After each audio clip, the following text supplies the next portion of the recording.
You've been inside the entire week. You haven't gone outside even to speak. But now it's Friday. Bacon never lies and doesn't know what to say. You haven't gone outside for a week, not even outside to speak. But now it's Friday. You've been playing D&D the old school way. Oh my gosh, dang monkey. I'll tell you what. Hey. Oh, hey, wow. We got a nice bright white light in here today. Greetings, programs. It's your old buddy Hankering Furnail here. I just was outside a little bit. Let me get this is like a Mr. Rogers kind of segue right here. It would have been dope though if Mr. Rogers had a black hoodie and a black jean jacket and a black t-shirt, and then he changed out of his first black t-shirt into a different black t-shirt that had like a hovercraft logo. If you haven't been listening to hovercraft, you're in for a treat. Greetings, everybody. It's me, Hankering Furnail, and hi. What do we? It's so bright back there. That's pretty wild, huh? Anyhow, there we go. Now it's just us. It's just us. I hope the sound and video are coming in for everybody. There's always at least a few people in the chat who say like, "Wow, I actually made it to a live stream. Holy crap!" Well, cheers to you, and thanks to my peoples out there, Anthony and Aline, for the fantastic Runehammer glasses. These are great. Appreciate it.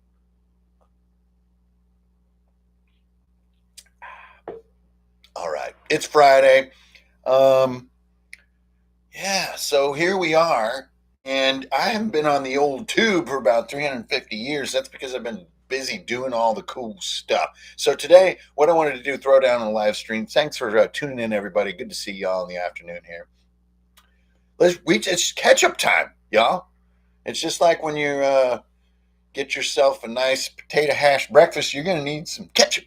And that's what we need to do. So it's like, wow, 6 weeks of shenanigans have ensued, but also more than just catching up on exactly what has transpired.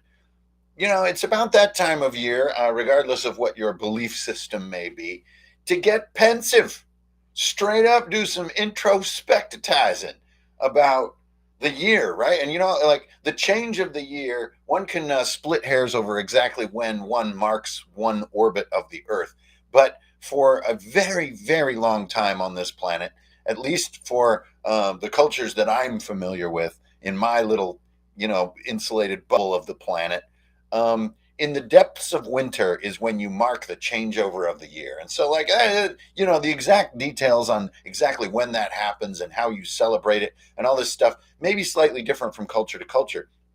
But there is a thing that we do as humans here on Earth, which is when one year changes to the next year, when we decide to make that mark, when we choose that moment, we say we're no longer in here, now we're over in here.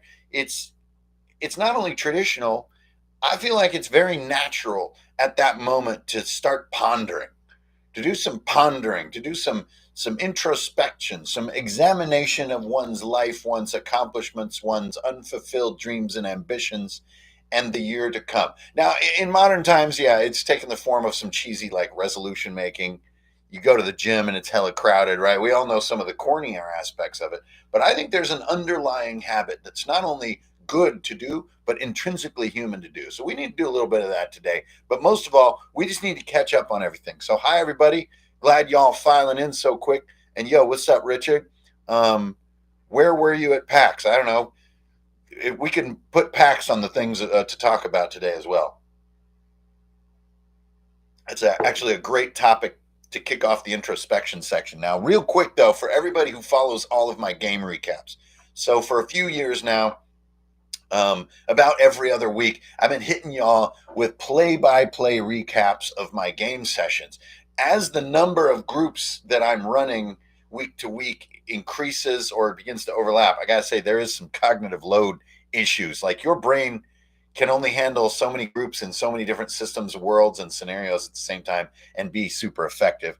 That's really neither here nor there. But For now 2 years, I've been doing these recaps, laying it down with y'all exactly what happens at our table, rather than making this YouTube sort of transmission relationship that we have together about like sort of advice or prescription. I've done that in the past for sure, and definitely feel strongly about all that stuff. But these last few years, that's been my focus. So now, since a few weeks have passed since I've been on the tube, we've got like a lot that is occurring, and actually would be difficult to relay it all play by play. So if you guys are following Hardsuit, we just finished session 12 last night, and the last you heard of me um, would be session 11. So I'm almost up to date there. So if those of you who've been watching session 11, they discovered this sort of massacred town, and it was brutal revelation too, because we used a dice roll to get that. So normally a GM would use, a destroyed town as a relatively heavy-handed plot device, right? Well, we must avenge the fallen of this town, but this came up because of a hex crawl roll. So it was like, oh man, that's kind of, for a dice to do that to me, dang, that's kind of brutal. So we had to deal with that. And so last night, no, Wednesday night, sorry, we played out this mystery. Who did this? Who killed all these people in this village? It led my players down to this argument in this tavern, where there are these two factions of dwarves who in our world are called Gunderkin in Hardsuit. And they're arguing, basically blaming each other for everything. There's this feud that's been going on for years. They keep finding either, beaten up or straight up murdered people from either side, and these endless reprisals that make a pointless cycle of violence that can really eat up a community, right? So they're arguing about it, and now there's this village. This is one of the worst atrocities that's happened in this feud. My players are walking into this whole verbal argument knowing that there's something more here than meets the eye, that it's not just the feud. There's some third faction interfering with these Gunderkin, but they don't really know how to approach these guys. And so they kind of go in, they kind of partially want to just drink with them. They kind of maybe want to get into a barroom brawl because that's how dwarves communicate, right? But then they also spot this young dwarven girl who has a hatchet, who's clearly been like in a bloody fight recently, but she's traumatized and can't really talk much. They get all into this situation. We kind of get a lot of hook and crook that goes on. And these dwarves, their gear is sort of like degrading. They have kind of like junky gear. We kind of have a little bit of a red herring with the girl, like maybe she's some kind of mass murderer. Turns out, no, she's like totally cool. And actually, she's one of the few truth sayers in this whole sort of storyline. Is this little girl says they didn't do it. That these dwarves, these Gunderkin, they're not killing each other. It's someone else. They didn't do it. I saw it, but she's traumatized, and so that's all she can say. I know that's a bit of a deus ex machina there, but it works. So it keeps her from revealing the mystery, even though she was a witness. They basically work with these dwarves. They find out that there is a relationship between these failing screws and rivets on these dwarves' equipment. Now, this is an extremely small detail. And they've found some of these screws and rivets at the crime scene. And then slowly they get through this conversation, this sort of long, sort of 2-hour role play, this tavern with all these dwarves, that the dwarves made this deal with this miner who's kind of a newcomer to the area, who bought up all their sort of rivets and fasteners. And it was a cash cow for a minute, but then all the dwarves are stuck with all this sort of degraded gear because they've sold all their latest repair, like little fasteners and rivets, right? Things that you use a lot in medieval clothing and gear construction. They've sold all of them. And then they're like, wait a minute, you sold all of yours to him too? Like, who could possibly need that many like bolts and rivets? And everybody's starting to sort of put it together, including my players, of like, well, somebody's building something, or who is this guy? Where is this mine? And these dwarves need to set aside their differences at least long enough to go investigate the mine. And so they do. They go into this mine. They're met with basically war-forged automatons.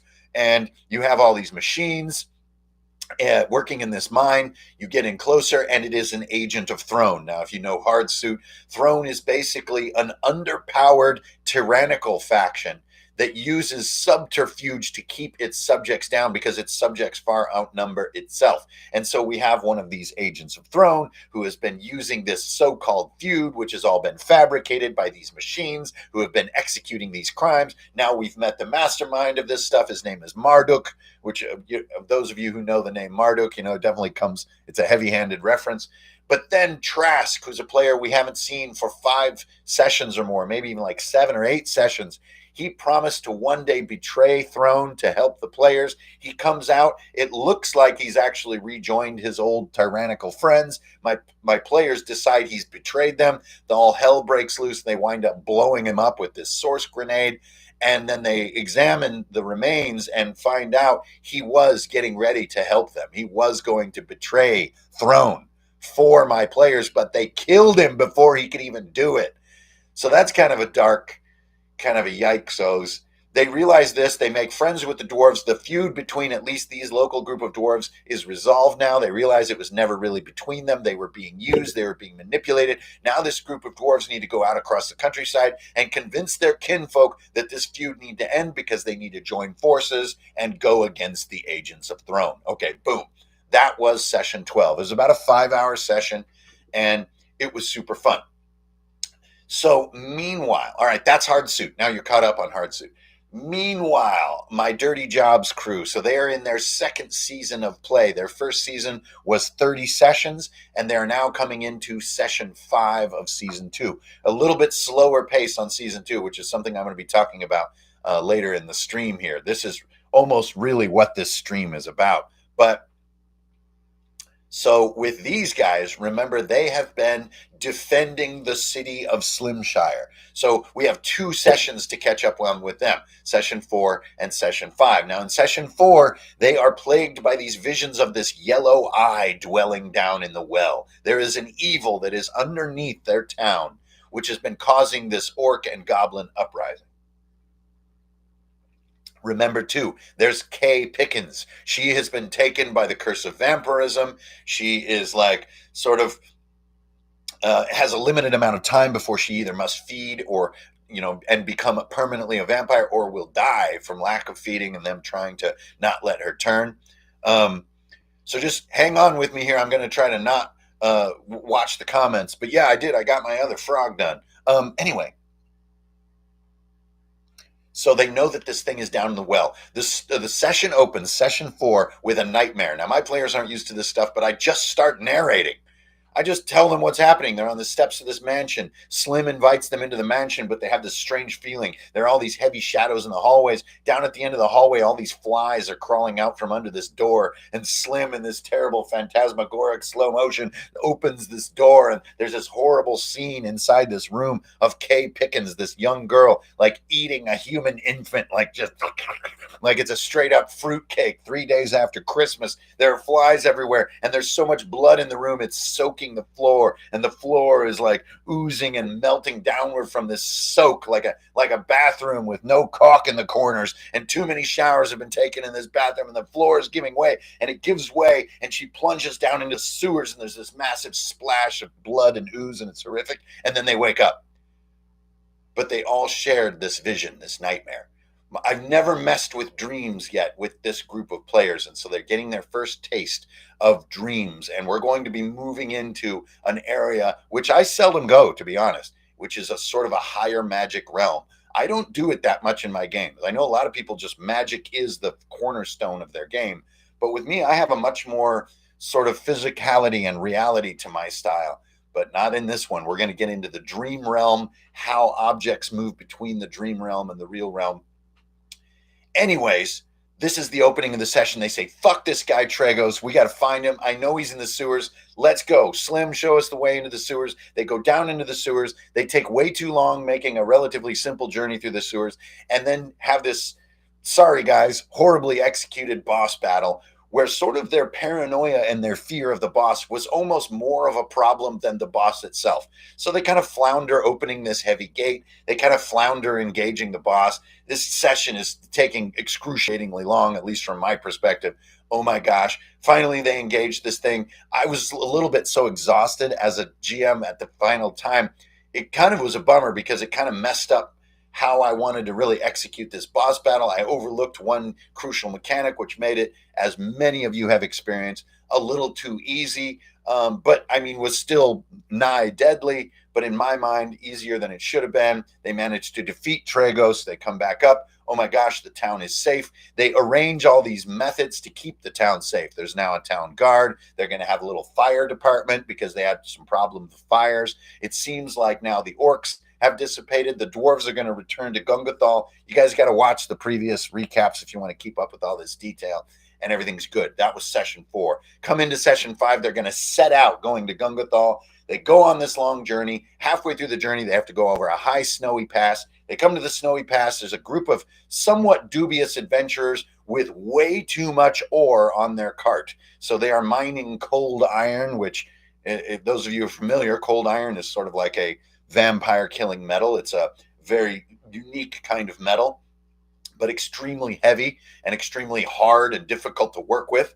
And they've got way too much of it on this wagon. Their yak that they have named Hepzibah can barely pull this damn thing. They ask for help. The wagon has been damaged. One guy's got a broken leg. They say they were attacked by some kind of snow creature. The players look, we roll a timer. It's right there. Like the tracks haven't even blown away in the snow yet, and the snow is tumbling down where this thing went up the hill. They're like, oh crap, it's probably a freaking abominable snowman. Well, we got to do this. Let's help this guy. They heal the guy. They're like, oh, thank you. This is going to be great. Yes, we were attacked by a fucking Yeti. It's right up there. Help us kill it. They go up, they find a Yeti. It's throwing snowballs and rocks at them and stuff. And they're like, it's a monster. They go after it. But then they start getting all these small little clues. Something is not right here. This Yeti just wants to be left alone. It's like scared. And then they look back at these travelers and they don't even know these guys. They just took what they said at face value. And like, why were they trying to move so much weight in this wagon? It's never going to work. And then they managed to sort of pause. And they're like, with this Yeti, they try to establish some communication. They're like holding up their hands, and they realize the Yeti is doing some extremely simple sign language type gestures. And luckily, we have a druid in the group, so we get some rudimentary conversation going with this Yeti. And the Yeti is like warning them basically and saying, please, no more, don't hurt me anymore. But warning them like, we need to run. We got to get out of here. My big brother is the real problem. Turns out in this Yeti cave just beyond, there is a massive, he's right there on my shelf, actually. There's a massive chained Yeti with all these huge iron bolts in his body, and he's has all these chains, but he's broken free of his chains. So these are the chains that they saw lying around this wagon that had been attacked. These jerkwads were trying to like force slavery on these Yeti to pull their stupid, overly heavy wagon. Now my characters realize, oh man, we've been fighting the wrong people. We got to fight these jerkwad Yeti enslavers. So they turn around, but the Yeti enslavers have got the drop on them. There's a huge sword fight that breaks out. Meanwhile, Big Brother is dragging his chains out of this cavern. Little Brother is trying to decide what to do. He decides to try to help the players defeat his former captors. This whole melee breaks out, and this was a deadly battle, a truly frightening deadly battle where we had near misses, near deaths within one or two, like not rounds but turns of losing entire characters. I mean, we're talking one dice roll away from losing characters on multiple occasions. Finally, they kind of managed to get through this, but Little Brother has taken a horrible wound and he dies of his injuries. Mega sad. Big Brother's coming out. He's been delayed enough that they haven't had to engage him. And he comes out, and all he really wants is one of the Yeti enslavers had a Yeti fang from Little Brother as a necklace, and that's how he was driving him wild. And so my players give the fang back to Big Brother, and he takes his Little Brother's body and goes back into the cavern and is never fully engaged in combat. So now Big Brother, this chained Yeti, is sort of a resident of our world map. And my players are kind of massively revealed that they got through all this without accidentally killing what is an innocent wild creature. And this was what I had hoped for, I think, because to me, Yeti are never evil. They just like to be left alone. They don't like to be disturbed. And they only do violent things because they're shocked and surprised, and they're real hermits, you know. So this was a really great outcome. And honestly, one of the best sessions of D&D I have played in a very long time. But why was it so good? And that's kind of what I wanted to talk about today. So now you guys, they're getting ready now to descend onto Gungathal. So now you guys are caught up on my 2 games. Now I also have a new group forming, an all-female group, and they're going to be playing very soon. So far, we've only been sort of building a sense of backstory and lore for them. So that's where they're at. And then, of course, I have my group where I'm a player.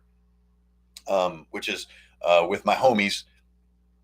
And that one, we're in the same world map as Dirty Jobs, but we're in a different part of the world, and we're honestly heading right toward them. So I don't know how that's all going to work.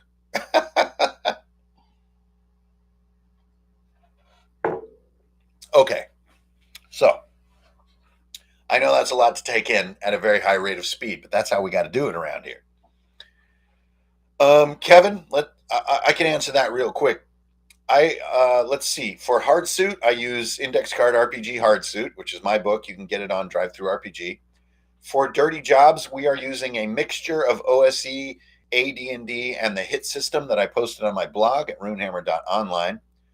And for the all-female group and the group in which I'm a player, those both use Crown and Skull, which is my newest project, my newest system, completely different and independent of everything I've done up to now. But those two groups are kind of the trailblazers in Crown and Skull. So 4 groups with 3 systems. So cognitive load, am I right? Like, it's a little crazy. Yo, what's up, Big Mike? How you doing? All right, so thanks for tuning in, y'all. That catches everybody up on the 3 sessions that have taken place since we last met. So first of all, hi, everybody. Welcome to Friday afternoon. I hope y'all got something to sip on while we're hanging out. I kind of wanted to talk about some of these meta things that are going on beneath just session recaps. And I don't really want to like lay out advice or anything. I don't want to tell anybody how to live their life and whatnot. It's more just like interesting, I guess. So a lot of times, one of the great dilemmas of our hobby and the sort of the RPG lifestyle is finding like-minded people, right? So especially if you live in a smaller community or a rural community, or maybe a community that's under duress, be it politically or naturally or economically, it can be hard to find like-minded folks to do your hobby with, right? To kick it, people who are interested in what you're doing, especially if you're like me, where you're a game master and you're also just like a recreational researcher. Like I just like to research fantasy, horror, game design, all this stuff. It's a true hobby for me. It's hard to find people that are interested at that level, or even where they'll even play. They'll even sit down and play, right? This is a common problem that is perennial in our hobby. It is talked about every single week on every social network. I mean, it is a constant topic of like, I can't quite find the people to do this with. So a lot of us, I think, are used to that problem. We're actually accustomed to that. And we know that when a good group does form, we're psyched. We practice actful gratitude, or what is it? Active gratitude. I don't know what actful gratitude is. Active gratitude is, like saying, man, I'm going to sit here and be thankful for just a hot minute that I got this cool group that I'm playing with. Because, man, they're fanning my flames. And like right now, I'm like, really creative, and I'm like popping on all cylinders. This is dope. But something new, I think, that has become a factor is it's the opposite, at least for me in my experience right now. Now, my new challenge is riding the sort of Balmer's peak of player enthusiasm. And one could also call it just player energy, right? We've all seen moments when players reach sort of a satiation state, right?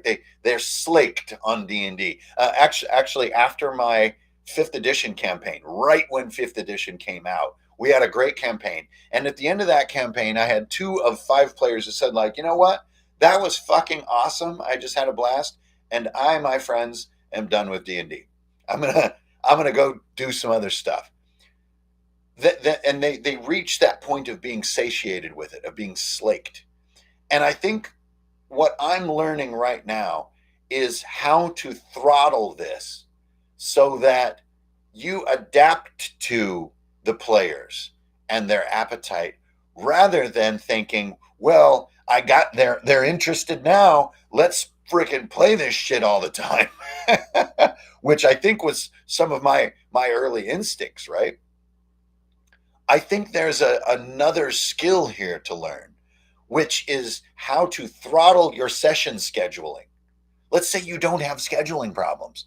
You still need this skill. I think I need this skill. That's what I mean to say, of throttling it so that you're just right where the hunger returns to your players and they're hungry to get back to the table and play. You don't want to accidentally create obligation. And sometimes you can do it, I can do it just by asking, yo, are we playing on Wednesday? And there can be a behavior of be like, oh man, I should probably throw down. Like, I am so freaking tired right now, and I've been working 2 jobs, and I've been making bacon at 4 a.m. every day for the past month. The last thing I want to do is sit at the table and play D&D with these guys, but oh man, they're going to play. Well, I got to get in on that. And then you have like a tired player.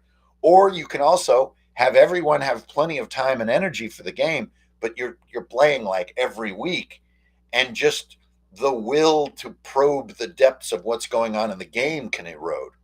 And so it's really interesting to me coming into the end of 2022 here, thinking about this skill. The skill, it's a lot like, again, I've often said that GMing is like being a DJ. And it's like DJing a room where not everyone is like ready to rave out. What do you do? Right? Because you can't just slam the wall with energy. So where do you go and what do you do? And I think this is interesting for being eclectic, for having good writing in your games, for being smooth with your mechanic stuff. But even more so, I think it's about scheduling and frequency. It's about, you may have the opportunity to do all the hobbying you want, but it might be good to do less than you can.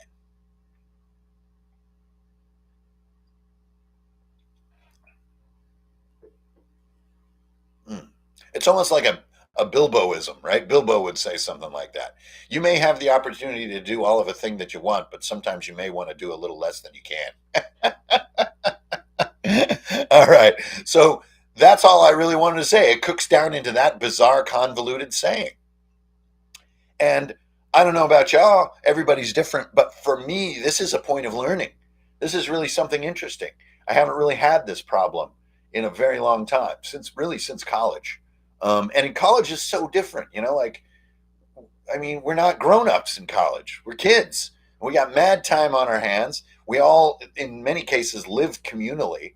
So it's nowhere near the same problem. And I don't want to even compare this with the word burnout. Burnout is a completely different thing. I am not talking about burnout. I'm talking about maximizing that really magical aspect of our hobby rather than just doing another round because you can. And in this weird case, maximizing the awesomeness and the memorability of the session is not about GM skill. It's not about player skill. It's not about how cool the story is or how well designed the encounters are or any of this kind of stuff, which is what I'm talking, especially in the past on this channel, I just talk about till I'm blue in the face. It's not about that. It's about this sort of pace and this vibe and riding that vibe. And yeah, I think like a lot of folks will settle down to a monthly kind of jam, is a simple solution to this. But for some people, that may be too much. And for other people, they may feel like, well, we're not even playing D&D if we're only playing once a month, and so on and so forth. So I think everybody's going to need to find their own solution on this stuff. But for me, it's a thing to think about. Because if you're walking out of a session and you put 2 weeks of constantly thinking about the prep factor for this session, which I do that kind of stuff, to try to get it to sing and to try to allow a lot of choice and all this stuff. And you come out of a session, you're just like, oh my God, what? That's a bummer that's a difficult feeling. I know there's a lot of, lazy dungeon master type disciples out there, like, well, I barely do any prep at all. I'm not like that. I think about this shit all the time. So if a session isn't completely rocking, yeah, I feel frustrated and kind of down. It's kind of a buzzkill.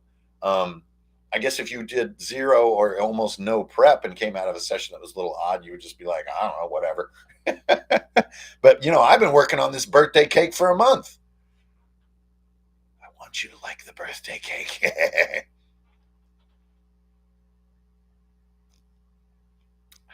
All right. So those are the opening items. Now, what about the end of 2022, the beginning of 2023 and stuff? Well, I mean, as we all know all too well, 2022 has had a crazy freaking bingo card to it. Now, this channel is not really all about talking about what's going on in the world and talking about, all these latest things and the latest shows and the latest movies. But suffice it to say, in 2022, we have been really inundated with stuff, be it world events, be it like series and movies that we all really want to see, books that have come out that we really want to read, political events that we really need to think about, social trends that grow extremely quickly and then have a bit of a tone of like, no, that's not cool anymore. Like all this stuff has been happening as sociologists for decades have been predicting. These cycles are getting faster and faster in our culture. And I can really only speak here to American culture because I just don't get around enough to know what's going on in the rest of the planet. But the cycle by which we rise and fall through trends and important things and latest events and where things are headed and stuff, it's getting faster and faster. It's quite wild. What used to take 5 years now takes 5 weeks, as far as like trends and things like that. It's really gnarly, and I bet everybody watching today has a little bit of a sense of that. And yeah, if you want to jump into something specific, thanks, Chris. Yeah, I really could not. I couldn't even get through the second issue of Willow episode. I couldn't even watch it. I found it to be unwatchable. And I don't mean to put this as a hot take on anybody, but it was just like the camera work was just like someone standing there with a camera, like looking side to side. There was nothing inventive about it. And like, Willow was also like, the original was like a roller coaster of super cool action and comedy. And this new one is like these long drawn out conversations. And I don't know about y'all, but I can't help but get the feeling that like these producers are trying to fill my time with these shows and movies and stuff. Instead of just hitting me with something fun and tight, they are trying to fill my time up with this stuff. Now, Willow is just a very, one single example. Dawson's Creek. Dude, that guy had a big head. But anyway, I think what I'm trying to get at is, as far as our hobby goes, we have seen a lot of rise and fall in the past couple years. And I think more than we saw in the past couple years or even 5 years combined. So like this movement that our hobby is going through is starting to oscillate at a higher rate. There's more human energy being put into it. And so I don't really want to be a nostalgist, right? I don't want to look at, bygone times and ever say that they are better, because I don't think that's healthy for human life. I think you need to believe in where you live now. There's no going back, and we can't jump into the future. So we need to be happy here and now. And so I think, no, Kevin, here you go. Kevin points out a recent trend that's huge, right? With AI art. And we have watched in real time, many of us who are really interested in this, AI art is evolving at an insane pace. And this isn't even to be speaking about the sort of virality of Lensa and other self-portrait modifying AI art databases, which in many people's opinion are dubiously or unethically using colossal mountains of photographic data from the internet. I don't really want to get into my opinion of that. But if you look at the life cycle of AI art, I mean, we have seen it go from drawing weird squiggly stuff, or even like a PAINNT, Paint, that Paint app that came out about 4 years ago. And that was one of the most rudimentary. They're called neural filters. Then we started seeing neural filters appearing in Photoshop. And then that took forever for that stuff to develop. And then we went to the sort of the Mid-Journey, diffusion model. And now it's been growing insanely fast. So much so we really don't even have the law thinking, the legal thinking to keep up, because I mean, this is what everyone who has ever talked about AI has talked about. It will happen at an incredibly fast rate. Anyway, getting in the weeds here. As far as being in the world of RPG goes, take a look at what's going on in our hobby, right? We now see the rise and fall of entire huge trends in our hobby in a matter of months. Or we will see proliferations of trend communities like the Morkborg community in a span of months. And it is wild. But only when you compare this oscillation pace to previous years. So, what's the big deal? Why think about it? I think for me, it's really quite relevant because of the time allocation that I put into being an RPG creative person as Runehammer, right? I have another life. I have an existence that isn't just Hanker and Fairnail, but a lot of my sort of daily head scratching is about RPG creativity, right? That's not like a brand that I put on YouTube. That's real. This is a chronicle of a real life. Um, but this oscillation that is occurring and that's accelerating, it definitely puts an interesting spin on how we look at everything we're seeing. And to be really specific, YouTube itself. When I initially started jumping on YouTube, which was, wow, nigh 7 years ago, which is insane to think about that this has been going this long. Um, I had a real feeling of novelty doing it. It was terribly novel to point a tripod at myself. Like to set up a tripod. And I've done lots of filmmaking projects in the past, be it with like sports stuff, like extreme sports stuff, or, I've like made some really janky horror movies in the past. I've made a lot of little short films in the past. But this was completely different. This was, talking right to myself. That was nuts. That was then. Fast forward to today, the behavior of pointing a camera at yourself and talking and or waving your arms and or doing funny or livelihood type things has become so central in our culture. It's it borders on the surreal or even the absurd. Like, it's crazy, y'all. We can't go even a few minutes through our day without, say, looking at like Instagram or something and seeing people talk to phones, like by themselves, doing what I'm doing right now. Like, it is so pervasive.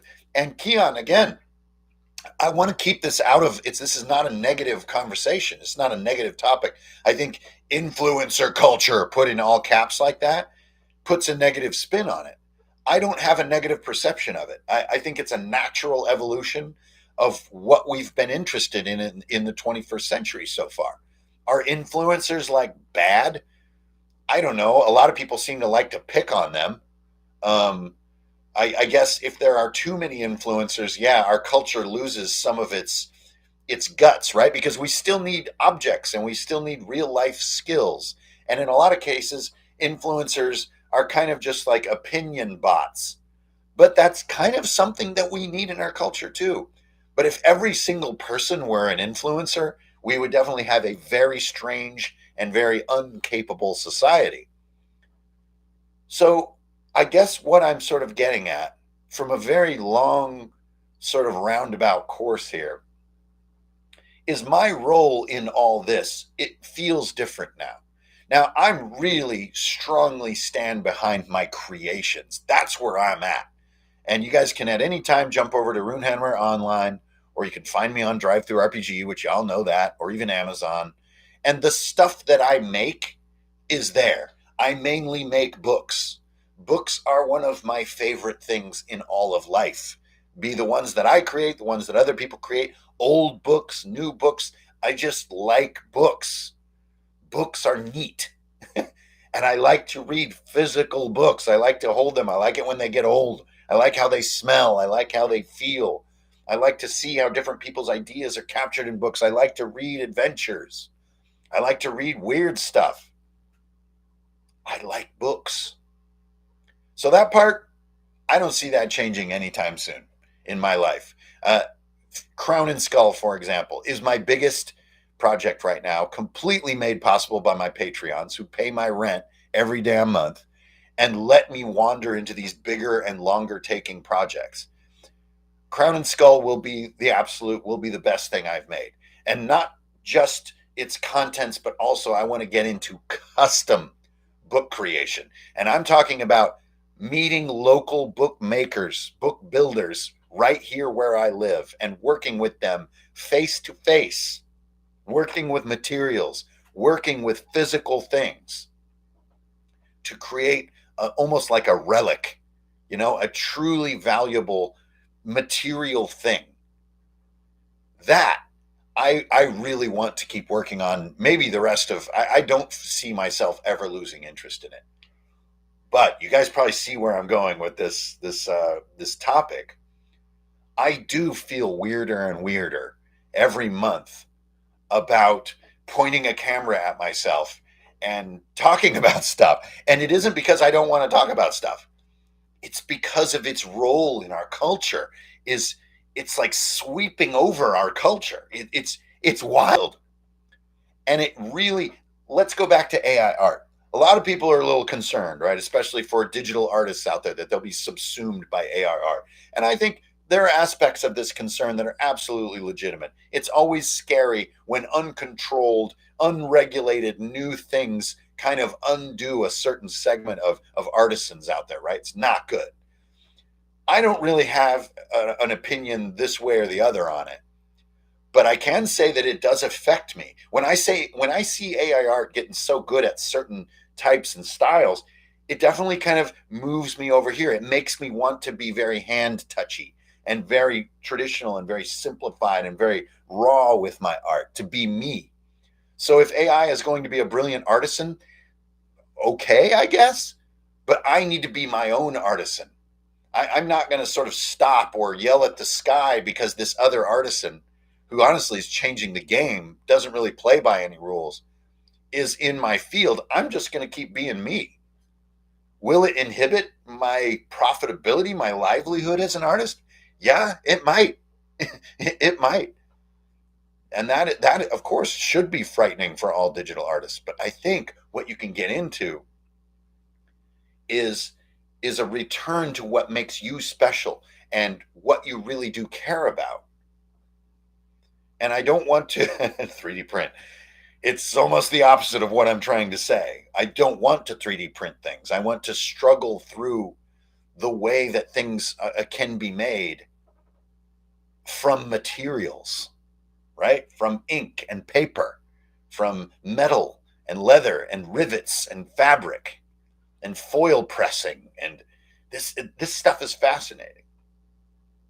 So what I'm getting at is a little bit what I mentioned a few weeks ago when I was right here on YouTube, which is that I want to invite all of you to consider this choice we're all facing about talking to cameras by ourselves, which I'm doing right now. I'm alone in my house. Well, except for Chetney and Tilly, of course, talking to all of y'all. And I do love doing live Q&A stuff because we are here together. I can feel it in my head. Oh, there's Jordan. What's up? I can feel that you're there. I can see that you're here. And that does make it slightly different than making a video and sort of posting it. We are experiencing reality together right now, which is cool. I wish we could all hang out and have a beer and do some arm wrestling. Yeah, that's Tilly. She just came in and got in her bed.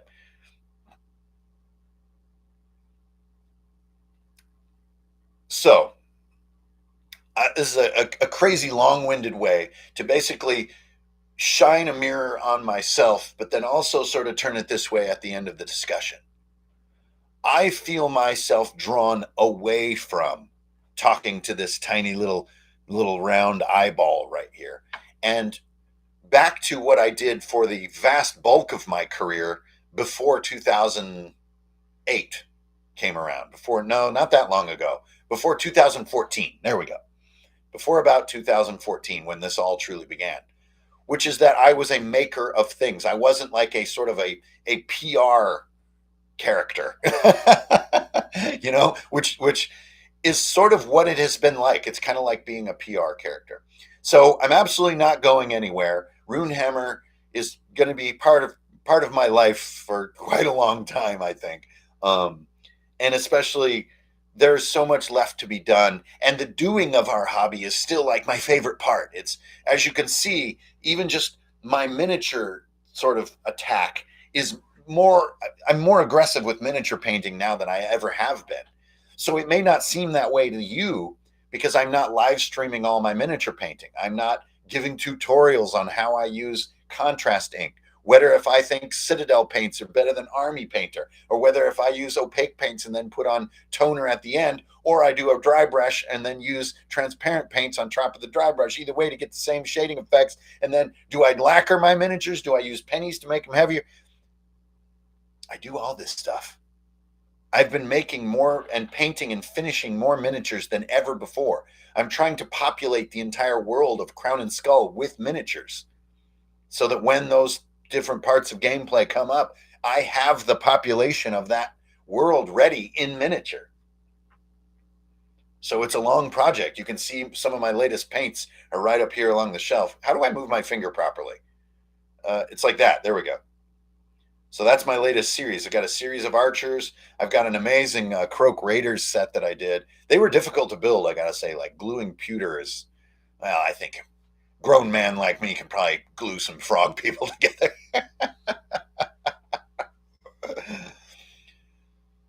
So here, Misty Girl or Misty Gree, 42. Perfect example. You could do a chat stream while you're painting. You know what's great about painting miniatures though? Not talking. Like turning on your little lamp and focusing in and listening to music and painting your miniatures. I okay, so earlier in the stream, let me just keep trying to muse on this so that I can bring you all into my space. Yeah, ASMR mini painting. Absolutely, Broton. I don't know how you, I think it's probably Broughton, but Broton is what I'm going to call you. Yeah, and just focus and do your hobby. Yeah, and Gurno, that's a little bit what I'm getting at. Now, earlier, where were you at PAX came up. This is a great question, by the way. I'm a relatively high profile character in the RPG scene. PAX Unplugged is a colossal con for tabletop enthusiasts, right? So shouldn't I be doing a bunch of cool shit? Shouldn't I be running games or like have a booth or something like that? Where were you, dog? Well, I was there on Saturday all afternoon, wandering around on the floor. So, two things. One, the vendor sort of section, which is usually one of the main reasons I would even go to a con of such scale, is to see all the neato things people are selling, right? You got dice, you got books, you got all kinds of new sort of peripherals and all little doodads, miniatures, all kinds of stuff. I do feel that was a little bit of a rerun. Like I had seen almost all that stuff before. So that was a little strange. I really think there's a lot of musing and research to be done on why that might be the case. But before we get into that, that was the first part. So I got like some earrings for my boo. You know what I mean? You got to get earrings for the boo when you're at the con, right? You got to get your significant other something whenever you're shopping. That's just how to live. But then I also picked up a bunch of copies, including the Compendium of Broadsword. Absolutely digging the hell out of Broadsword.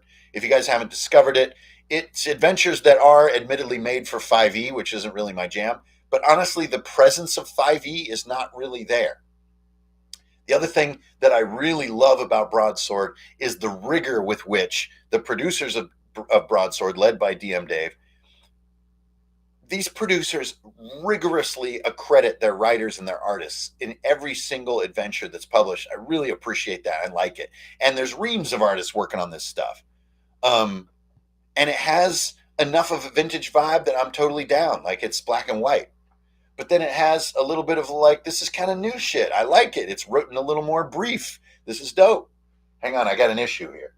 There's a, oh, okay. That almost got frightening. When cats climb on your stuff. This is Tilly. She has absolutely no idea what's going on, only that she wants to destroy it. So we had a little bit of the rerun on the vendor section, right? But to get to the vendor section, you had to pass through, I don't know what they call it, but it's a hellscape.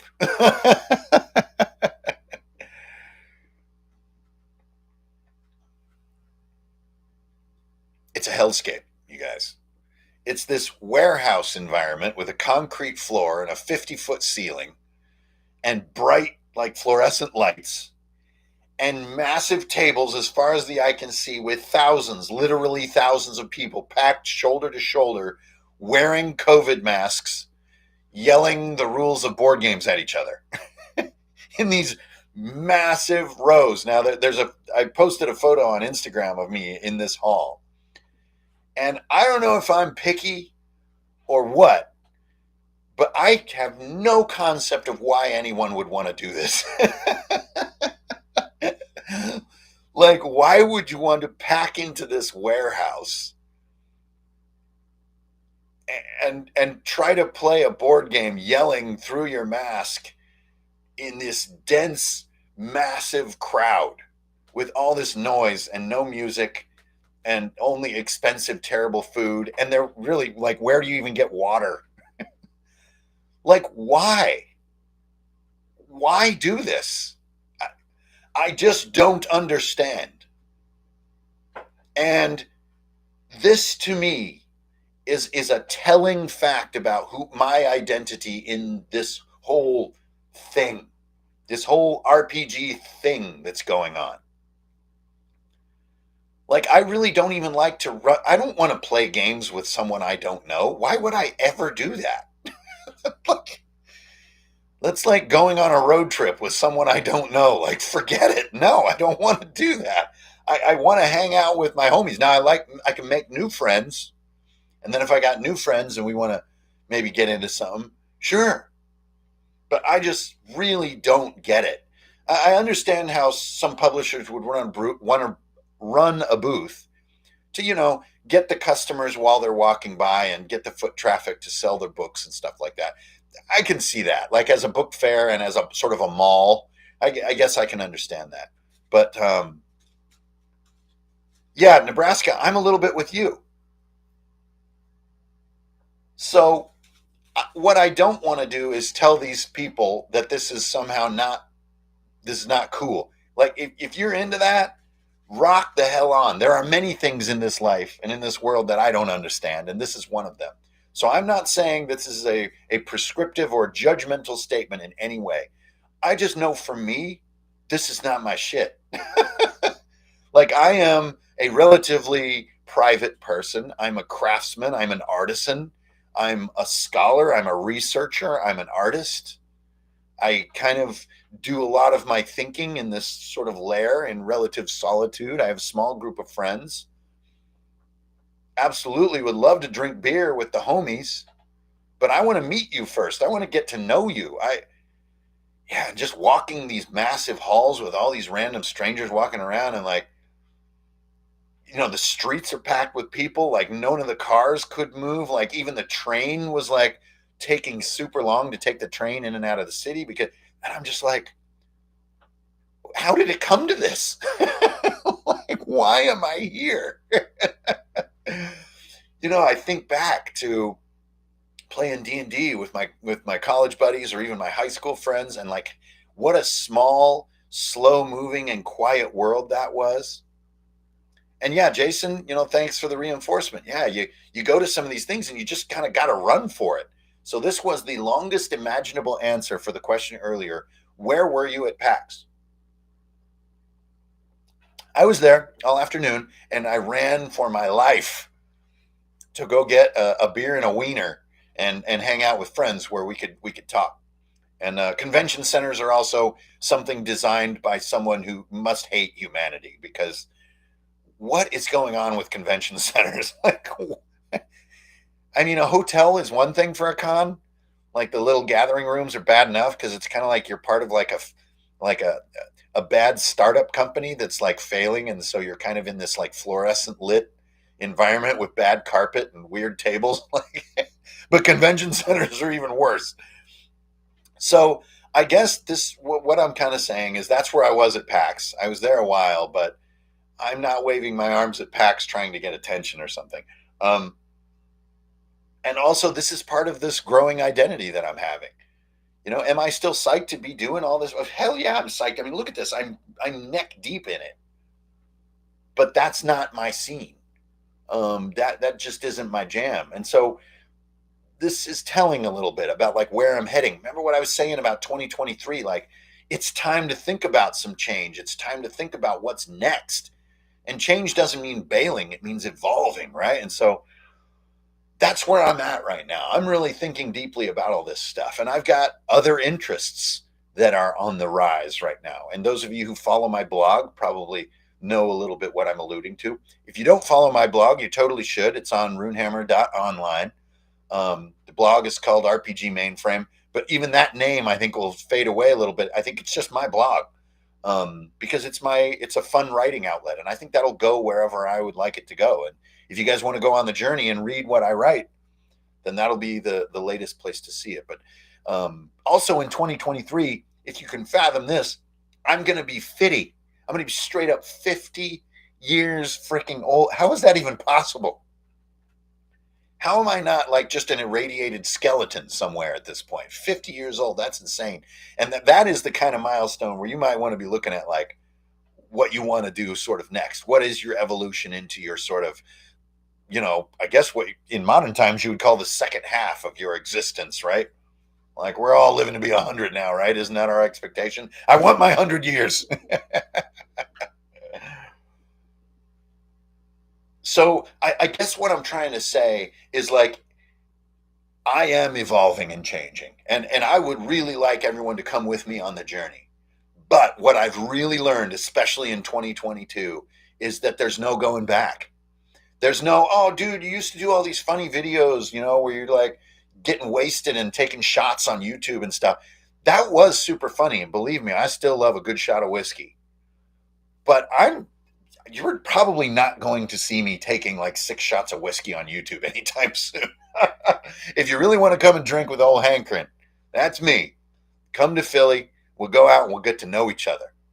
And that interests me greatly. And if you can see that difference in like where my head is going, I want you to come with me on that journey. Let's get back to seeing each other in person. Let's we don't have to abandon anything, but we can grow and we can evolve. We don't have to be just alone with cameras in this life. We can take it to another level. We can have a more touchable life. It's been a blast, but we all learned, I think, in the pandemic as well, about how dystopian that sort of Zoom life can feel. Now, I did like how uncrowded the city was during the pandemic, but the pandemic came at such a cost to people. You can't really feel positive about it, even though you might feel nostalgic about some of the quiet. But the loneliness of it wasn't good. I think we've really learned a ton in the past 2 years. I mean, just the cognitive load, not to mention we're in the 21st century and like wars are still breaking out. Like, what the fuck? Like, I thought we were way past all that stuff, but we're not. And so how do we proceed into this 21st century challenge? I think this is something really worth thinking about coming into the end of 2022 here. And I invite y'all to join me with this kind of, introspective tone. And it's not going to be whatever it was. And it's crazy. Like I'm about to finally reach 50,000 subscribers on YouTube, which back in the day was pretty much the cap of my goal. I never really even pretended to think I was going to reach 100 because I'm not really pulpy enough. I don't really do the pop kind of stuff. I don't do the production value. I don't do the clickbaity topics. I don't do the thumbnails, right? So I'm almost to that goal, and it feels good. It has been totally awesome. Now, this isn't a goodbye of any kind, but I do want to think deeply about what's sort of next at the end of this year. And I invite everybody to do it. And make sure to fucking holler at me, y'all. You got to email me. Email me and tell me what you're getting into. It doesn't always have to be questions about the same stuff and whatever. Just, I love meeting people. And in many cases, especially recently, because times are changing, I'm meeting people in person.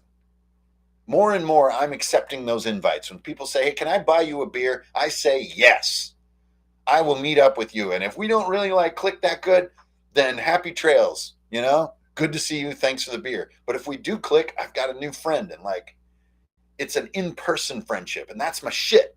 All right. All right. All right. So,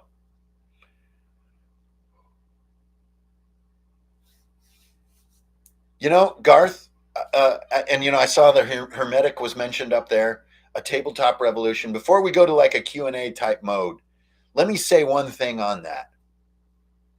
I think I'm really excited to be sort of leaning back in my chair a little bit as far as the so-called tabletop revolution that Garth mentions down here. When I started this, I felt that my voice was direly needed in the community. I saw 5th edition coming out, and back then, a lot of D&D lived on Reddit, as far as online D&D, or even in wikis. Like, I was on those Greyhawk wikis for days, you know what I'm saying? But it had not blown up yet. And as it was blowing up, mainly as a means of corporate ambition by Hasbro, that was the driving force of the explosion, right? As that was occurring, I felt my voice was desperately needed. I did not want D&D to be perceived as a spectator sport. It's a thing you do, not that you are entertained by. And I felt really strongly that I needed to stand up for that. And I did. And I'm really proud of what I did. But recently, I got to tell y'all, there's a great feeling of being able to lean back and watch others do this as good or better than myself. We got Questing Beast. We got Wylock out there. We got Dungeon Masterpiece. We got Dungeon Craft. We, of course, have Scotty. We had him all along. We got Seth Skorkowski. These are people like laying it down as it can be done to its fullest. We've got great books like Broadsword, which to me brings back the old zine days in proper form. We got the Arcane Library out there making adventures that you can actually play that are like easy to bring in, working on her own full sort of reboot of how she sees D&D with the weirdest and coolest little tweaks.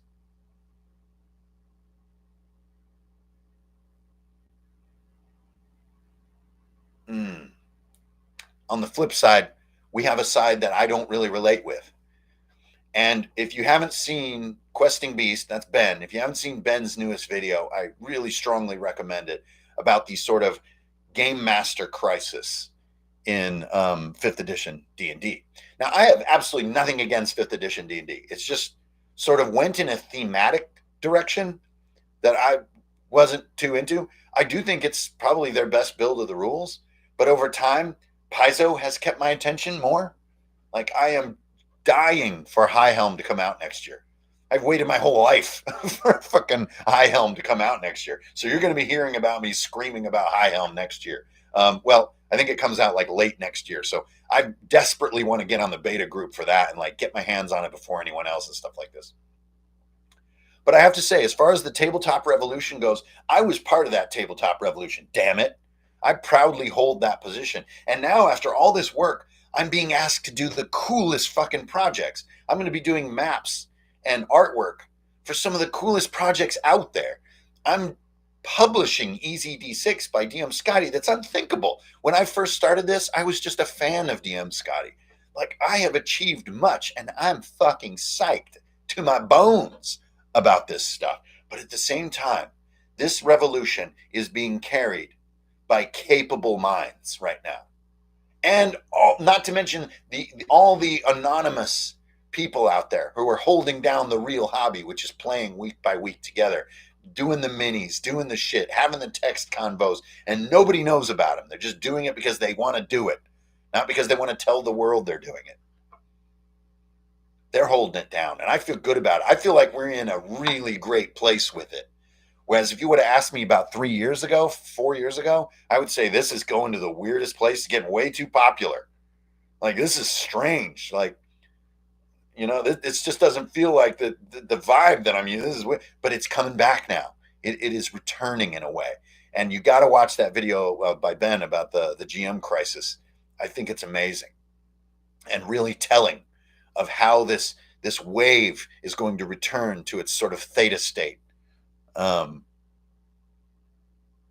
so yeah, I think things are heading in a really cool place, and I look forward to being a constant fan and hobbyist and putting together frogmen for days. I'm going to be doing that no matter what. But don't be surprised if you see a little less of me coming at you with room designs, with arguing with myself in wizard costumes and stuff. I don't know what's next, and I want to be able to think about it freely without going, "Oh man, if I don't do this one thing though, they're going to turn on me. They're going to come and find me and they're going to lynch me. You know what I mean? They're going to get me and they're going to start poking at me and they're going to like experiment. They're going to weapon X my ass. They're going to put a weird helmet on me and then it's got the adamantium bone and then I'm like, "Oh no, I'm that guy." I don't want that. I don't want the angry mob. I want to introspect without fear. All right, y'all. That's enough of that. Let's do this Q&A shit. I'm here to hang out, by the way. I got a pretty open schedule tonight, so I know we've been on for a minute. And for a while I was worrying about, oh, my videos are too long. Nobody wants to watch my long ass videos. Who the fuck cares? I'm hanging out on Friday afternoon with my peoples, and we're talking about what's on our mind.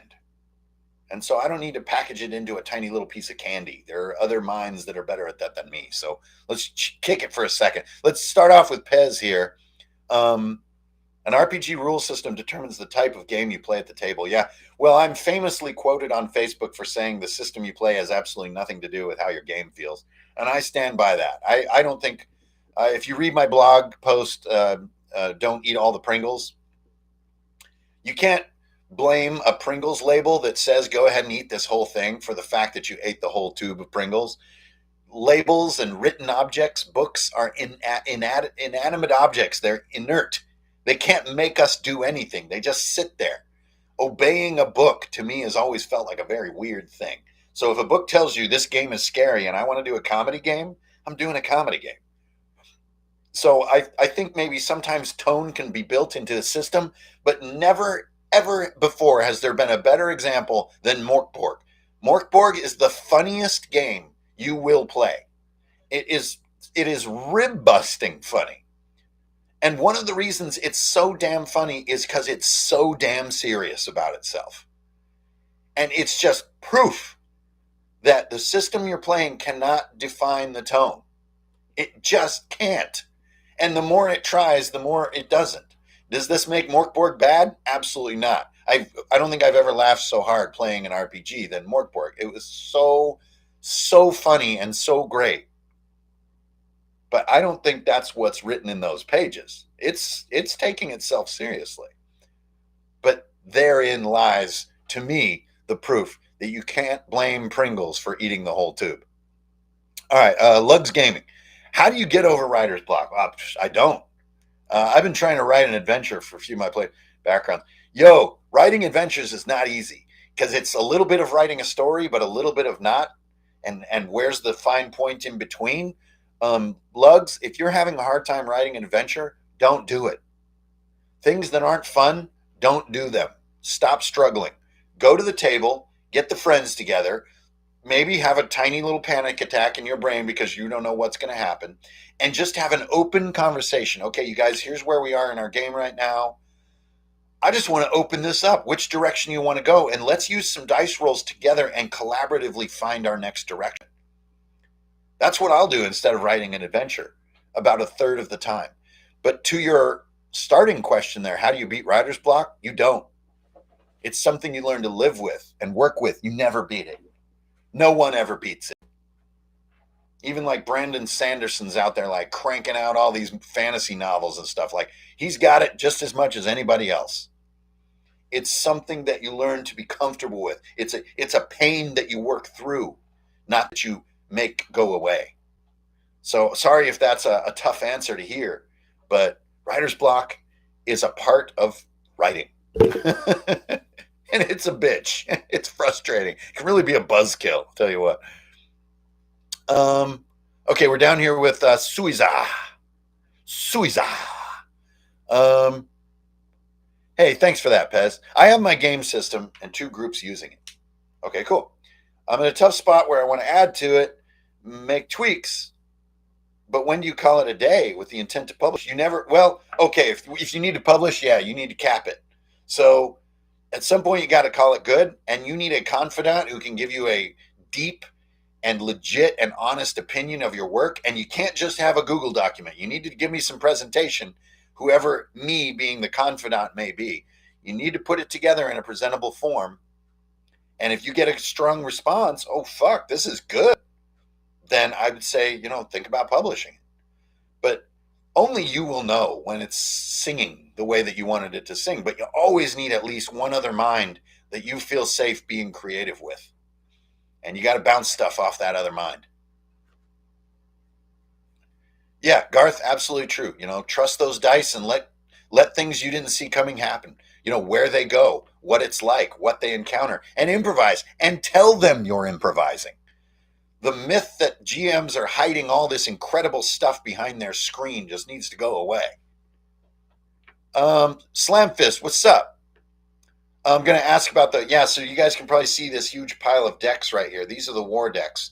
So recently at Jeff Con in Charlotte, North Carolina, we had some absolutely legendary play tests of the war decks. Over the next month, I'm going to be taking all that data and tweaking the decks a little bit, and eventually we'll be publishing it. Drive Through RPG, though, really does not do well when it comes to people shopping for card type things. So I really think their quality is quite great and their speed. But I'm not sure how to release war decks quite yet. The fun of it is undeniable. Playing war games with cards instead of miniatures and terrain is absolutely a blast. It's almost like playing Magic, but with movement. Really fun. So that part is an invention that I think other creators are sure to join me in publishing stuff like that. So I'm not really worried about it being some kind of exclusive idea. But how to release war decks is still a little bit of a riddle to me, and I'm open to all ideas here.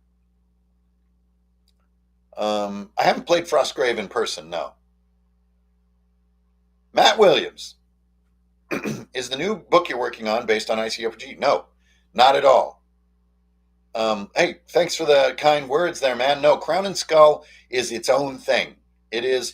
It also is a little bit of my attempt to answer the difficulty some people have had with Index Card RPG. That it's very DIY. It's very you fill in the blanks. There are no blanks in Crown and Skull. It is very airtight, very kitchen sink, very fully built. And those of you who have gotten a sneak peek at the map for Crown and Skull know, like, this is some serious business. Super excited about it, but it is a monumental project. So I'm just trying to be patient.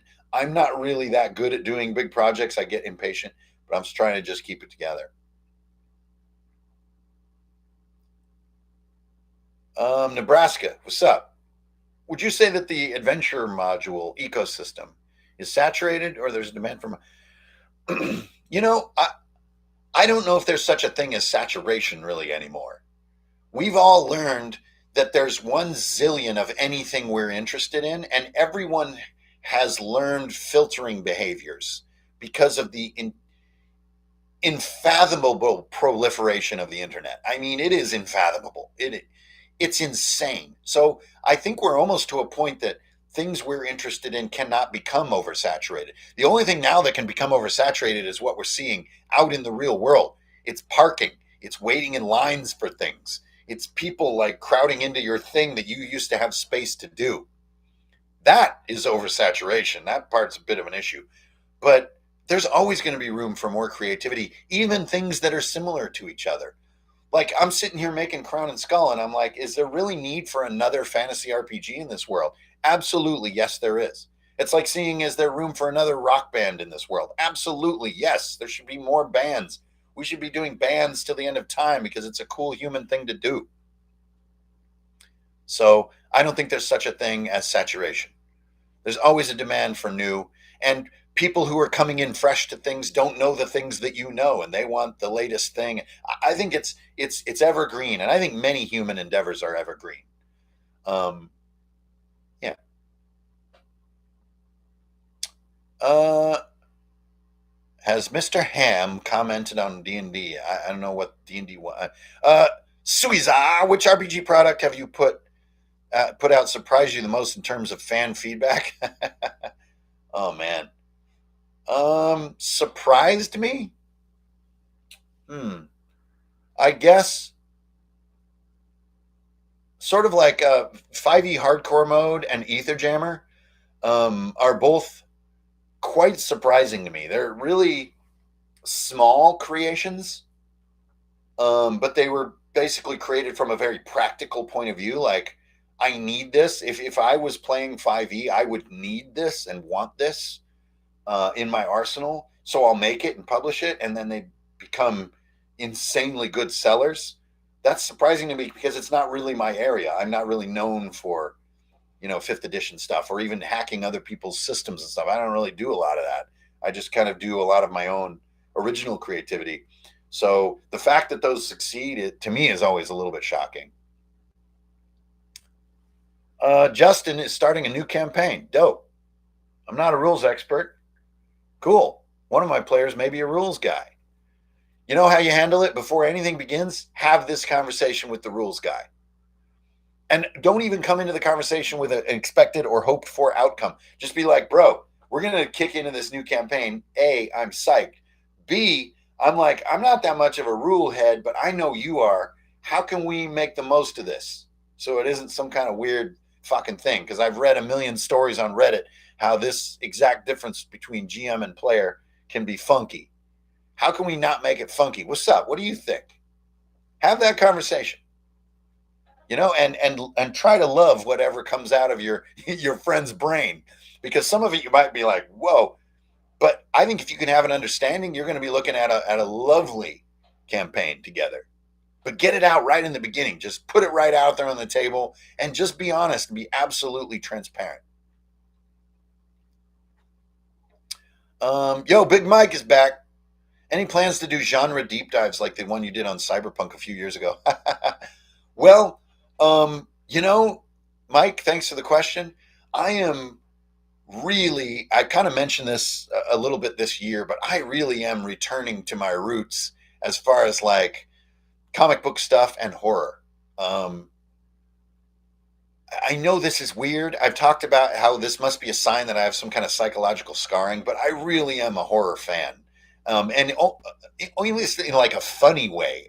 Not like as you see, I'm not really like a gothy person. I'm not like Wednesday Adams over here. I'm not like all dark or something like, oh, I'm into horror. No, I'm kind of like a cheerful horror fan. I don't know if that's a thing, but I definitely am returning to that and delving deeper into it, both as a creative person and as a fan. And I've done a little bit of a deep dive into horror.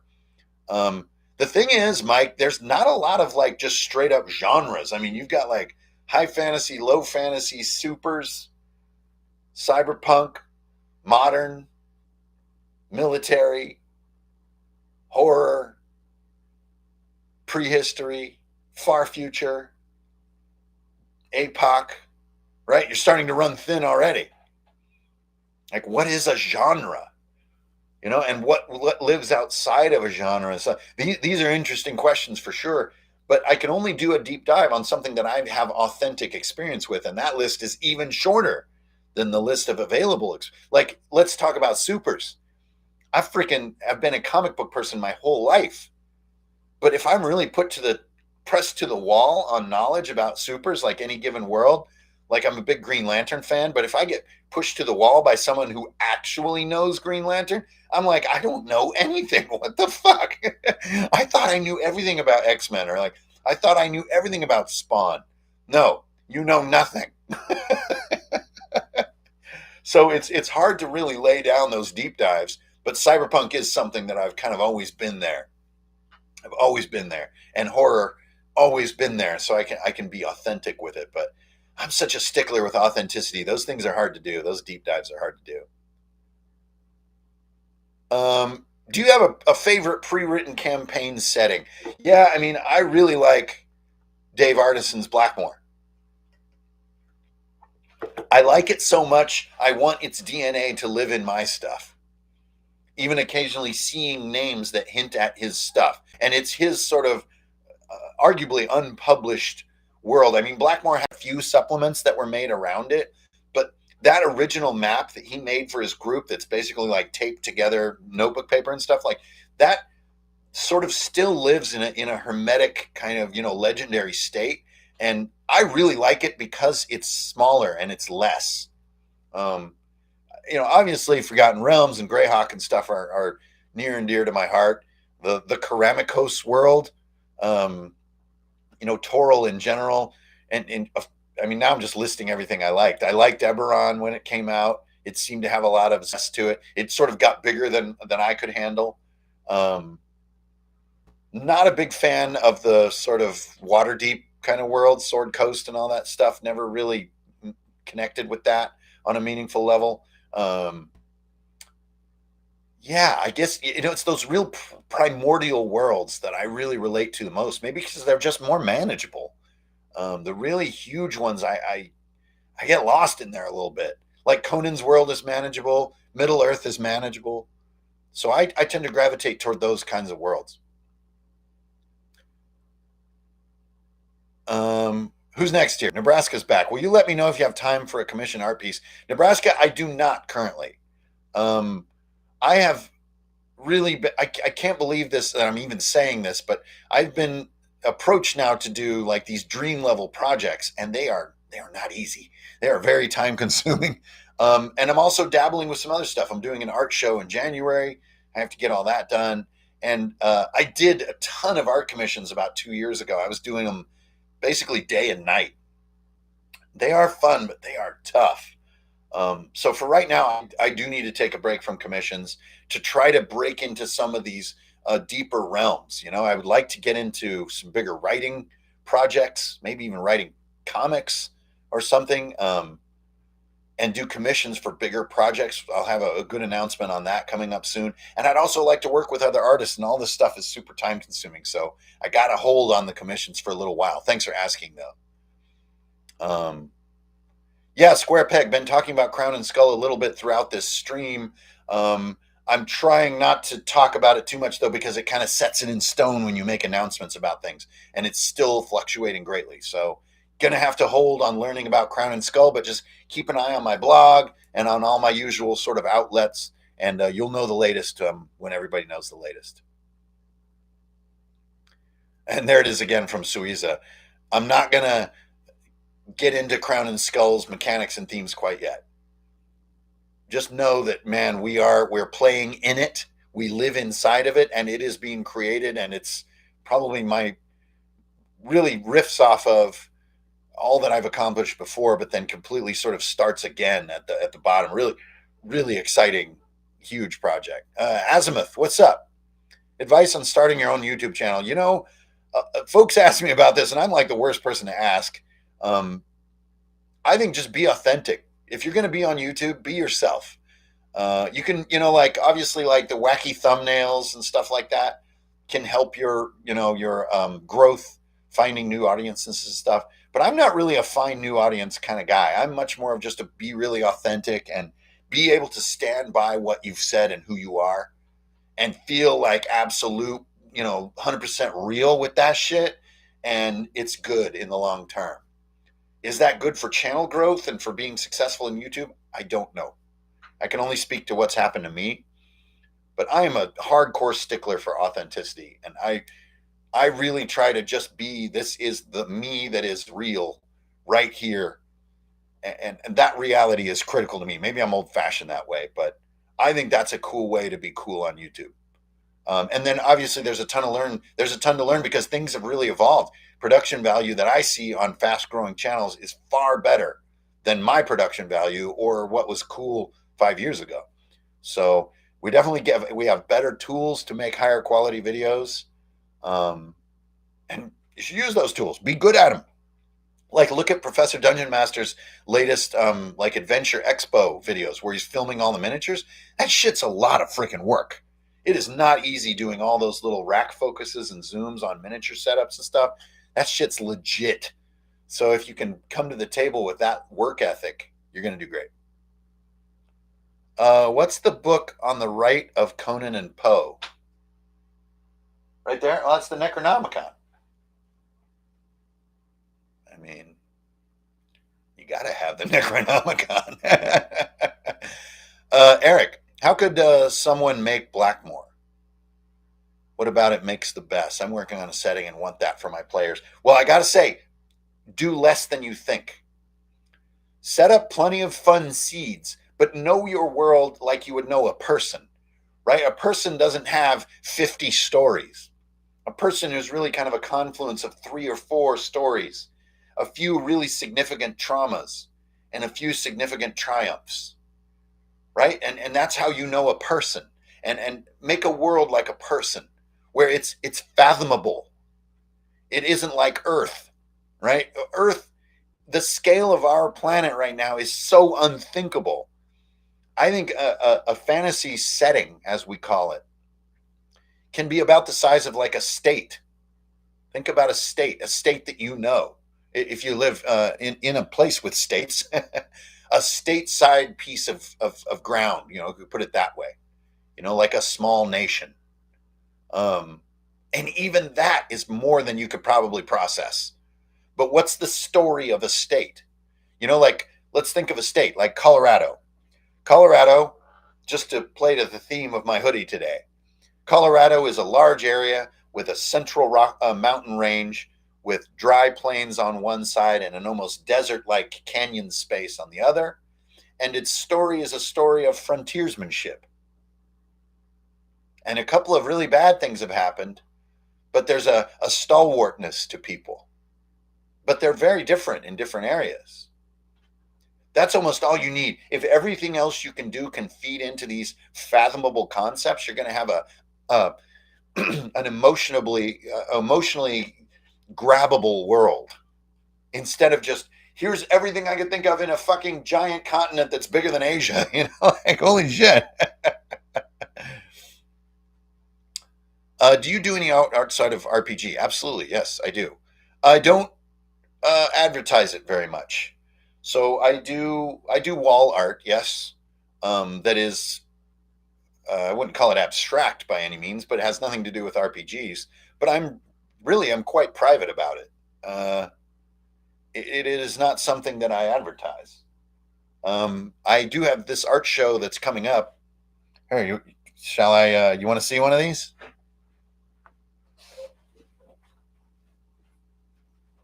So,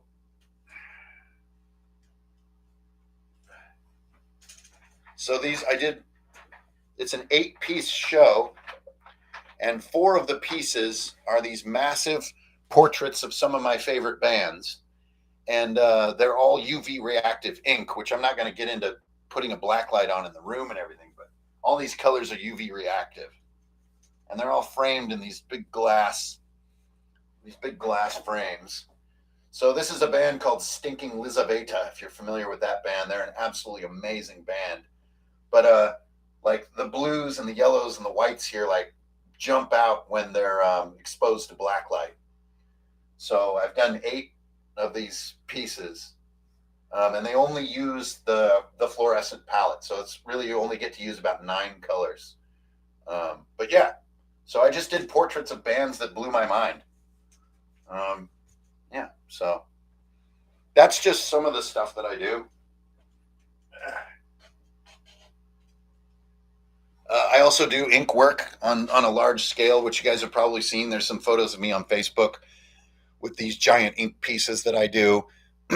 I've done some abstract paint work that I do. Yeah, and thank you. Thanks for the kind words. You know, doing quote unquote fine art or wall art, whatever you want to call it, is no easy thing. It's very personal, and it feels like there's a lot of judgment involved with the audience. Like you're comparing yourself to like every artist, sort of when you do it. So that can be a little bit intimidating. Um, but the return on investment is spectacular. So it's really exciting to try. It's just really a matter of kind of putting yourself out there, you know, is part of being an artist of that type. It's kind of a little scary. I have not done a piece of Hai Lung yet. but I need to. Yes.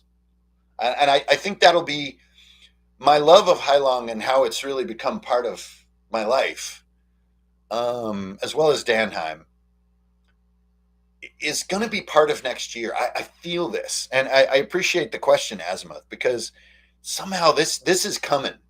That had such a huge effect on me this year. This is coming my way. Like Heilong.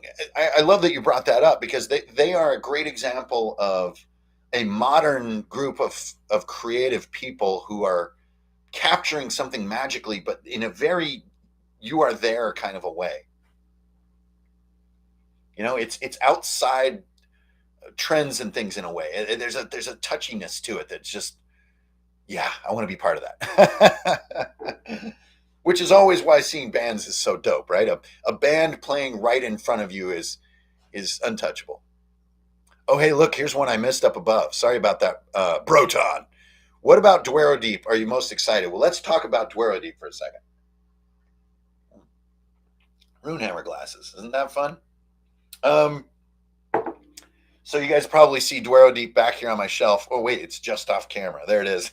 Anyway, so in Dwero Deep, the unbelievably cool mega dungeon by Greg Gillespie, the nickname or the other name for the mega dungeon is Gungathol, right? It is a dwarven undermountain that's been taken over.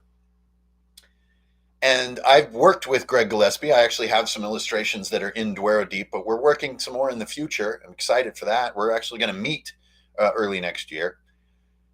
With his blessing, Gungathol is a location in Crown and Skull.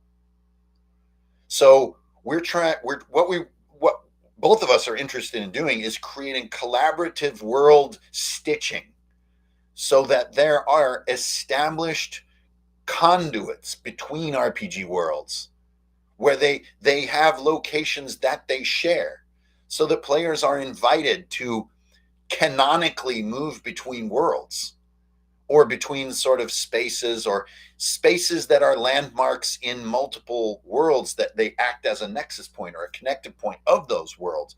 I think that's freaking cool as hell. And it also invites players to wander beyond the edges of their world. Says like, wow, well, I found out that Gungathol is actually in this sort of protozoic version of Greyhawk. Did you hear about that? And this is crazy. Well, yeah, Gungathol's in our world. So maybe we go in there and pop out the other side. That would be super cool. Like our characters could be in.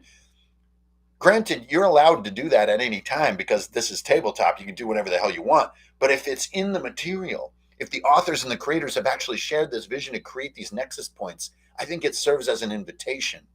And that's really cool to me.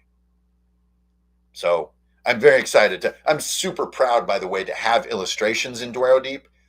The other illustrators in that book are like so stone cold, legit badass.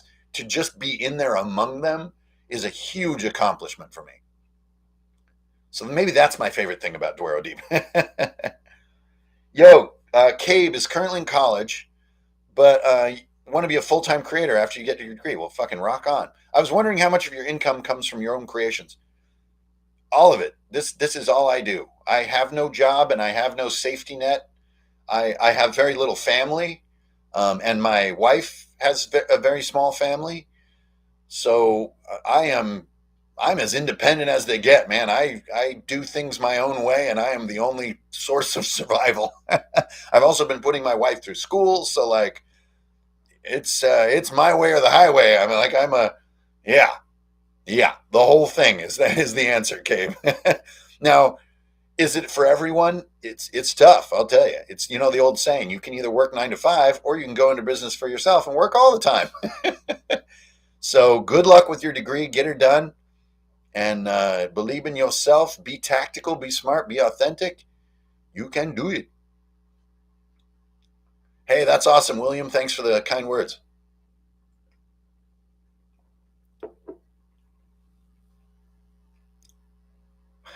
Yeah, great. Oh, here we go, Chris. Will we be blessed with more horror and dark fantasy short stories? Nails, man. Yeah. So, Chris, if you haven't looked at the blog, have I released 3 or 2? I think I've put 3 horror short stories up on my blog. Runehammer.online is where you can find that. And been having a really good time writing horror short stories. I guess a bit of a spoiler, but I am looking to publish a collection of my short stories in a sort of a miniature book format that I saw a local horror author do here in Philly that I really liked. And I basically would just want to imitate and do a collection of horror stories. Horror in short story format is my favorite. Like long form horror, like Stephen King style, is okay, I guess. But I've always loved little, I wouldn't call it gimmicky, but little gotcha horror stories that maybe like 5, 7 pages. Really love that stuff. That's where I dwell, and that's really where I'm most interested in going right now. Maybe even taking that into a podcast form, which, as you mentioned, I have dabbled with like read aloud horror. I really love it. I can't say that I've had huge success with those videos. They don't get a ton of views and stuff, but I think it's because they're mixed into my RPG persona. They don't really fit if you're coming to Runehammer to talk about RPGs and you don't expect to get audio stories. So I do think if I'm headed in that direction, I might have to create a new identity for myself a little bit. But thanks for the question, because that is absolutely where, I'm really interested in that area. Suiza's back. Have you ever found a middle ground between grid and... Yeah, I live in both all the time. We have grids. We don't have grids. Grids are cool, but then you also don't need the grid. But then you do. But you kind of want it, but then you don't want it. Like, whatever. Some weeks we have a grid. Sometimes we don't. Sometimes we wish it was there. Sometimes we hate that it's there. And, it's just like Cheetos. You don't have to just eat Cheetos or never eat Cheetos. Like, it's just sometimes you want Cheetos, sometimes you don't. Thanks, Chris. I really appreciate that encouragement. It's scary. I mean, especially concerning Cabe's question, right? Like, I am the sole supporter of my family right now based on all this madness. So any switch in direction has to be tactical. It's got to be smart. Thank goodness for Patreon. Probably wouldn't be here doing this if it weren't for Patreon. So thank goodness for that. And if they stick with me and, I can change and evolve and people continue just to support my journey, well, that really opens up a lot of possibilities. William's back. Are you going to any cons in 2023? Yes. I'm really getting down on the Jeff Con style con. I think it's dope. This is a con of maybe a few hundred people that get together, and I'm not even hanging out with a few hundred people. I'm hanging out with maybe 20 people, 15 people, and get together and play for a weekend is a blast. And I'm not even sure that we need cons to do this stuff. Like, why go to a con? Why not just arrange with, 20 folks, maybe 2/3 of them, get yourself an Airbnb, get together, play some D&D for a weekend and call it. Like, why do we have to rely on a con to do this when really 90% of the people at the con I never even interact with? So, yeah. But am I going to do stuff in 2023? You damn well right. So we'll just have to figure it out. Now, as for meeting me in person and picking my brain, that's something that would be super fun, but we don't need a con to do that. So email my ass. Let's get to know each other as individuals. We don't need cons. Like, cons just don't light my fire. Now, look at this. It's my M41A pulse rifle, and it's got a live digital ammo counter on it. That's just when I think about cons. That's the first thing that comes to mind is my M41A pulse rifle. I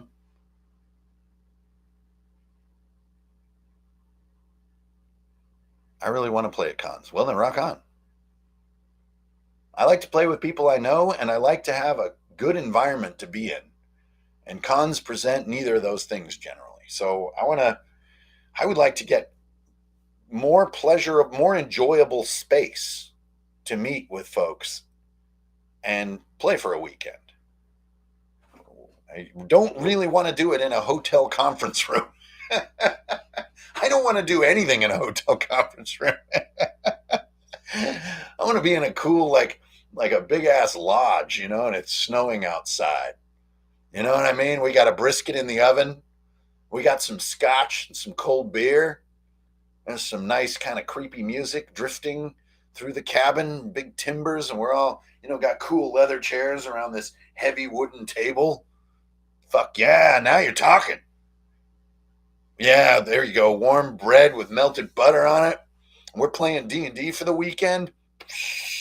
Now you're talking. Why do I have to do this whole con thing?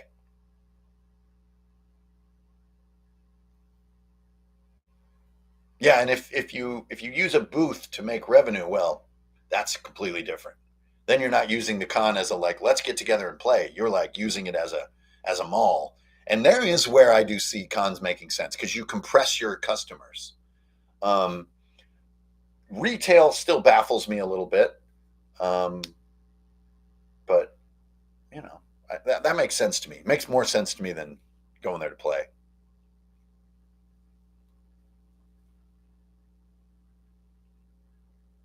Pop up RPG mall. Is there a way to randomly determine what loot to give in RP?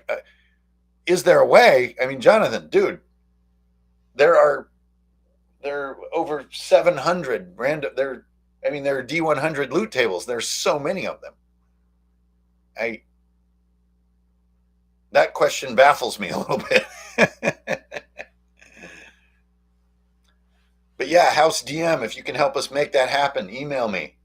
Me and PDM are working on it right now. But again, I just don't want to do, oh, it's like 70 people. No. I want to get down with the maybe 2 dozen people that I know or have recently met.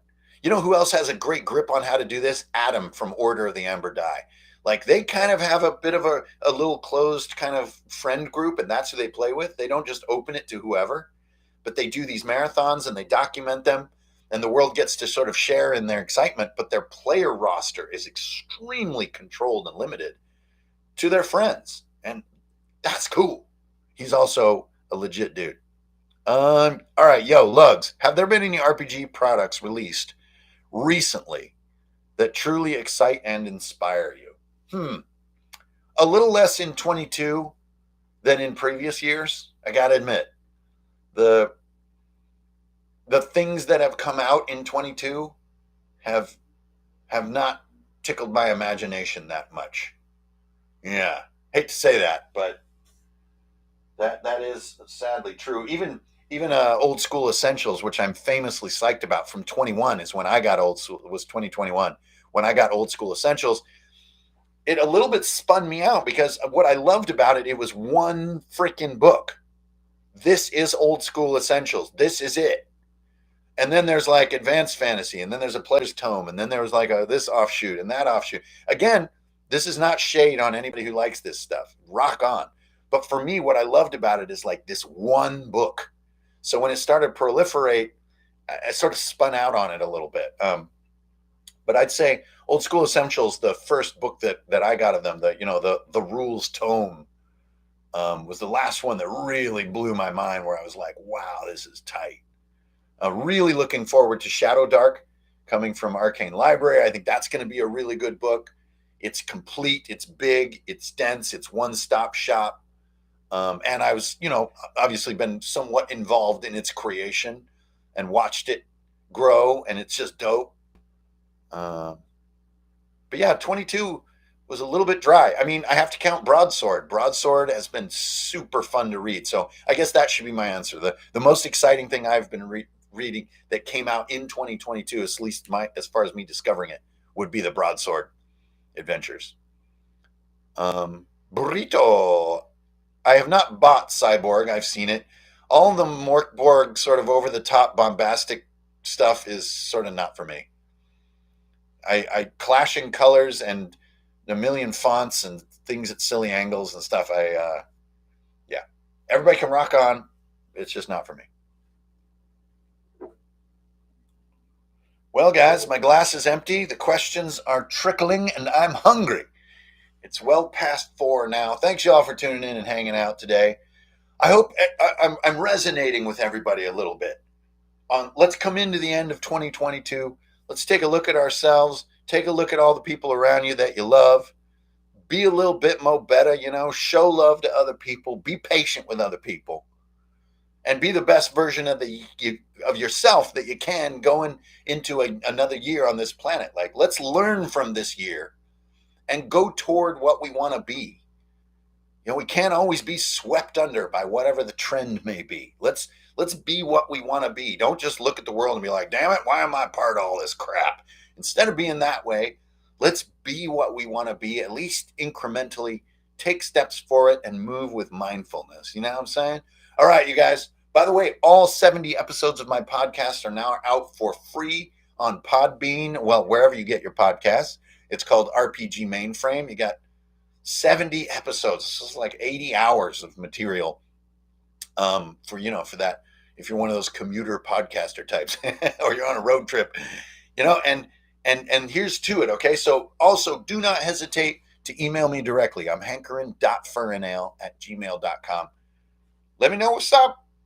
What's going on? Where's this cabin at? You know what I'm saying? And thank you, everybody, for tuning in. Always good to have, 100 or more people all chilling here together on the live stream. Have a great weekend. Keep it real. Don't steal. You're going to get a deal.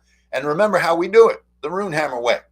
Find somebody out in that big old world in the next week and do something nice for them.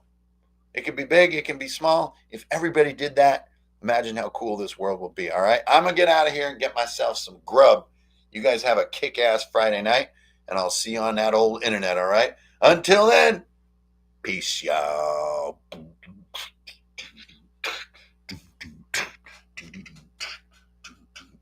Roll those credits. Sir, this is a one-person show. We don't have credits. Okay.